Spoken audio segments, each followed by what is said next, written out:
Assalamualaikum warahmatullahi wabarakatuh. Selamat pagi, selamat siang, selamat malam teman-teman pembelajar dimanapun berada. Kita lanjut kembali belajar kita di mata kuliah perilaku konsumen. Dan pada pertemuan sebelumnya di pertemuan ke-13 kita sudah bicara tentang brand. Kita review sejenak di pertemuan ke-13 kita bicara brand itu apa, bagaimana fungsi brand, dan bagaimana kalau merek itu udah punya kekuatan. Apa sih keuntungan-keuntungan dari perusahaan ketika merek punya kekuatan atau punya brand equity. Perlu diingat kembali salah satunya kalau merek kita udah punya kekuatan maka kita punya kekuatan untuk negosiasi ya. Negosiasi terutama ketika kita akan melakukan kebijakan penetapan harga. Itu salah satunya. Yang lainnya teman-teman nanti bisa review kembali, bisa belajar kembali di materi sebelumnya. Dan hari ini di pertemuan yang ke-14 kita masih akan lanjut membahas tentang bagaimana merek, bagaimana pengaruhnya terhadap keputusan pembelian seorang konsumen. Tapi yang akan kita sampaikan di sini mulai dari bagaimana strategi pengembangan merek. Setelah kita udah tahu konsep-konsep dasar merek kayak apa, kita bicara tentang strategi pengembangan merek. Nah, kalau kita akan melakukan persiapan-persiapan untuk memberi nama istilahnya kan, karena tadi ada definisi merek adalah nama, merek adalah simbol. Ketika kita akan meng-create nama, ketika kita akan meng-create simbol, ketika kita akan meng-create tulisan atau kombinasi di antara apa yang saya sebut tadi, kombinasi antara nama, kombinasi antara tulisan, kemudian warna dan seterusnya, maka kita mesti pertimbangkan beberapa hal. Nah, itu ada di strategi pengembangan merek. Nah, kalau kita akan membahas strategi tentang pengembangan merek itu, salah satu strateginya kita harus memperhatikan yang pertama adalah produk kategori dulu. Yang kedua adalah di nama dari merek itu atau produk kategori dan di brand name. Nah, dengan menggunakan dua pendekatan ini kita lihatnya ke kategori produk atau pendekatannya adalah ke nama mereknya apa, maka kita bisa memformulasikan ada line extension, kemudian ada brand extension, kemudian ada multi brands dan ada new brands. Ini yang bisa kita pakai ketika kita akan pengembangan sebuah merek atau satu produk atau satu layanan yang sudah kita persiapkan. Yang pertama, kalau kita bicara tentang strategi line extension, berarti cara membacanya dari sisi produk kategori kan kita gunakan kategori yang sekarang ada, kategori produk yang sekarang ada, dan kita gunakan nama merek yang sekarang sudah kita miliki, line extension. Ya. Kemudian kalau kita gunakan strategi yang multi brands berarti kita lihat dari produk kategorinya ini adalah dari kategori produk yang sudah ada, ya kan? Tapi kita akan gunakan nama yang baru, ya. Di kategori new brandnya adalah new, ya. Kita akan gunakan nama yang baru. Kemudian di strategi yang ketiga ya, yang ketiga kita bicara tentang strategi pengembangan merek dengan brand extension. Nah, kalau kita gunakan strategi yang ketiga ini, strategi brand extension, maka kita akan gunakan produk kategori yang baru sini ya. Kita akan gunakan kategori produk yang baru, tapi akan kita gunakan nama yang sekarang sudah ada. Nah, maka disebut dengan brand extension. Gitu ya. Kemudian yang keempat, kita akan gunakan strategi pengembangan merek dengan new brands. Kalau new brand itu berarti kita akan gunakan satu pendekatan, satu strategi dengan produk kategori yang baru nih, produk kategori yang baru, dan kita akan gunakan nama yang baru untuk produk kita itu. Seperti apa ilustrasinya dan seperti apa contoh-contohnya, mulai dari line extension, kemudian multi brands, kemudian brand extension sampai ke new brands, coba di sini. Ya kan? Kita kembali yang pertama tadi kan, line extension. Di sini kan line extension, berarti kita gunakan produk kategori yang ada, kemudian juga dengan menggunakan nama merek yang sekarang ada. Ini kan extension. Contohnya produk-produk smartphone, dulu ada BlackBerry atau sekarang nanti teman-teman bisa menyesuaikan ya. Nah, berarti apa? Menggunakan nama merek yang sudah ada.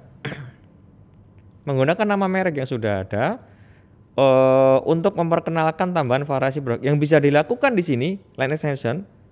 Karena memang di kategori produk yang sama, yang sudah ada dan dengan menggunakan nama yang ada, Maka yang bisa dilakukan dengan cara menambah fitur, menambah fitur, menambah fitur.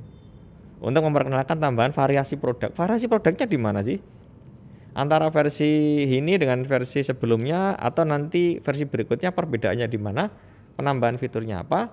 Benefit yang diterima oleh konsumen itu apa? Kita tidak merubah kategori produknya dan kita juga tidak merubah nama dari produk yang kita tawarkan. Ini yang pertama, line extension. Yang kedua adalah brand extension. Kembali ke sini kan, brand extension di sini kan. Nanti kita gunakan produk kategori yang baru nih, produk kategori yang baru. Kemudian di pemberian namanya kita gunakan nama merek yang sekarang sudah ada. Brand extension. Kita lihat contohnya brand extension. Ini kan brand extension. Menggunakan nama merek yang sudah dikenal untuk meluncurkan produk-produk yang baru, misalkan. Ya, misalkan merek tertentu sepatu Nike misalkan di sepatu, tapi dia buat atau luncurkan kategori produk yang baru menggunakan nama merek yang sudah dikenal, ya, tapi dia meluncurkan produk atau kategori produk yang baru. Di sini kan line extension, new product kategori, dan gunakan brand name-nya yang sekarang sudah ada. Ini yang kedua. Sekarang bagaimana contoh yang ketiga, multi brand. Multi brand, kembali ke sini dulu ya, multi brand nih, multi brand. Multi brand berarti kita gunakan produk kategori yang sekarang ada, tapi dengan meng-create nama yang baru, ya kan? Kita gunakan nama yang baru untuk produk kita. Ini kan multi brand meluncurkan banyak merek pada satu kategori produk yang sama. Kategorinya sama, kategori produknya sama, lini produknya sama. Sama-sama es krim tapi kita beri beberapa nama dengan nama-nama yang baru. Maka disebut dengan multi brand. Dan new brand tadi berarti apa? Untuk kategori produk itu baru.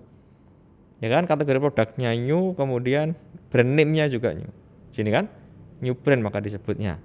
Nah, contohnya misalkan menggunakan merek yang benar-benar baru ketika kita akan luncurkan produk yang baru. Ini kalau kita akan gunakan strategi pengembangan merek ya untuk teman-teman semuanya, ini perlu kita perhatikan. Nah, kemudian berikutnya bagaimana membangun ekuitas merek, ya kan? Bagaimana membangun brand equity? Kenapa? Karena brand equity tadi udah kita sampaikan kan keunggulannya apa ketika memang produk kita itu udah punya kekuatan, kemampuan untuk melakukan negosiasi harga, kemudian bisa menghemat di biaya pemasaran dan lain-lain. Nah, ini beberapa ilustrasi penggerak ekuitas merek, ada identitas merek yang membentuk merek, contohnya adalah Telkomsel, meraih 5 penghargaan dan sebagainya. Ini bagaimana kita bisa membangun ekuitas merek.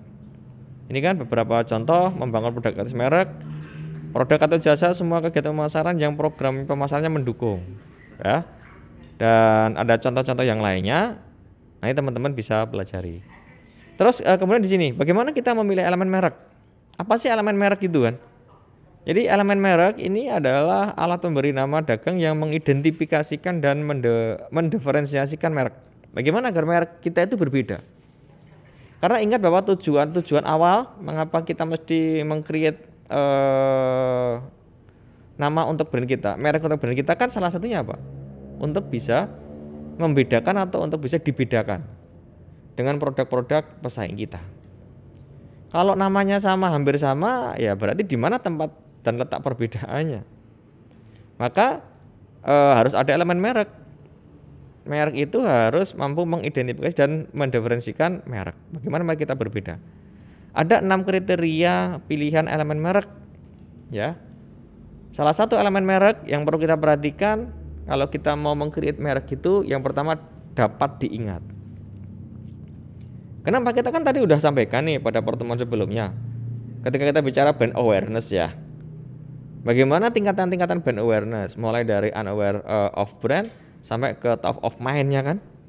Nah, berarti kita perlu perhatikan bagaimana agar merek kita itu bisa sampai pada tingkatan TOM atau top of mind. Bagaimana upaya kita agar merek kita itu bisa menjadi barisan yang terdepan di benaknya pelanggan untuk kategori produk tertentu. Karena kita sudah sepakat di pertemuan sebelumnya saya sampaikan, ketika kita memang menguasai di benaknya pelanggan untuk kategori produk tertentu itu kan ada opportunity yang lebih tinggi dilakukan keputusan pembelian, maka harus dapat diingat dulu. Kemudian berarti, kemudian dapat disukai, kemudian dapat ditransfer, dapat disukai dan dapat dilindungi. Ini kalau kita akan memilih elemen-elemen dari merek itu. Misalkan ini kan, tadi yang pertama dapat diingat. Seberapa mudah elemen merek itu diingat dan dikenali. Ya kan? Contohnya sekali lagi kembali ke contoh Aqua kan, gampang dikenali kan? Ya.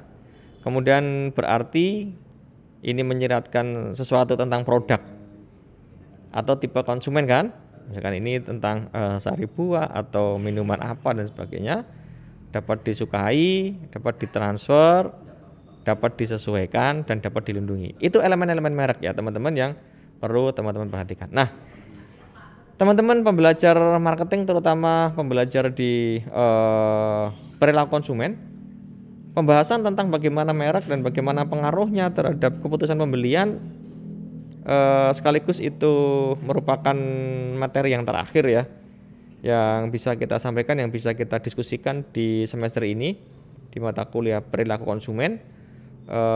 Mudah-mudahan apa yang sudah saya sampaikan, yang sudah saya share melalui LMS ini, melalui metode podcast ini bisa bermanfaat untuk teman-teman semuanya.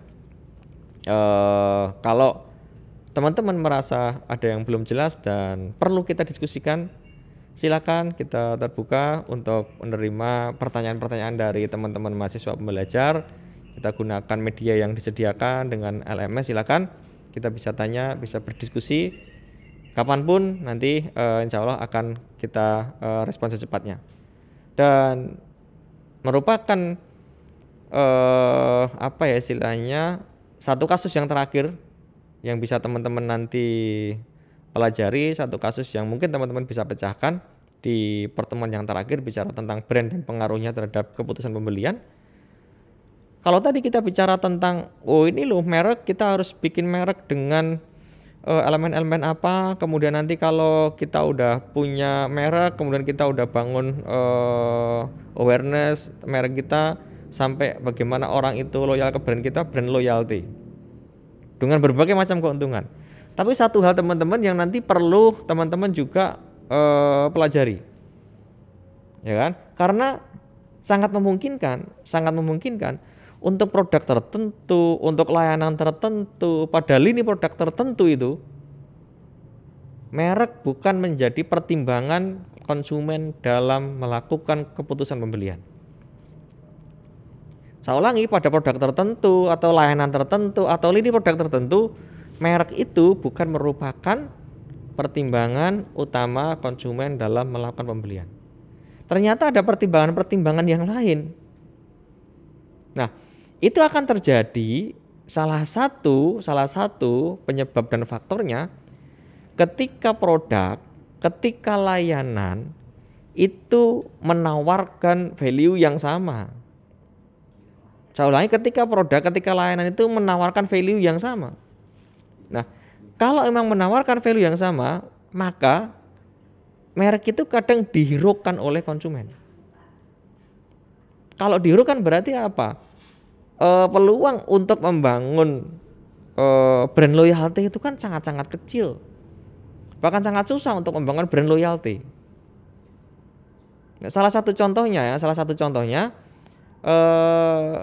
saya yakin di smartphone teman-teman mahasiswa itu mungkin ada beberapa aplikasi-aplikasi yang sebetulnya itu menawarkan value yang sama, yang sebetulnya menawarkan benefit yang sama. Di smartphone teman-teman mahasiswa mungkin ada aplikasi Grab, ya kan, dan juga ada aplikasi Gojek. Nah, di antara dua aplikasi ini kan menawarkan layanan yang hampir sama, mirip.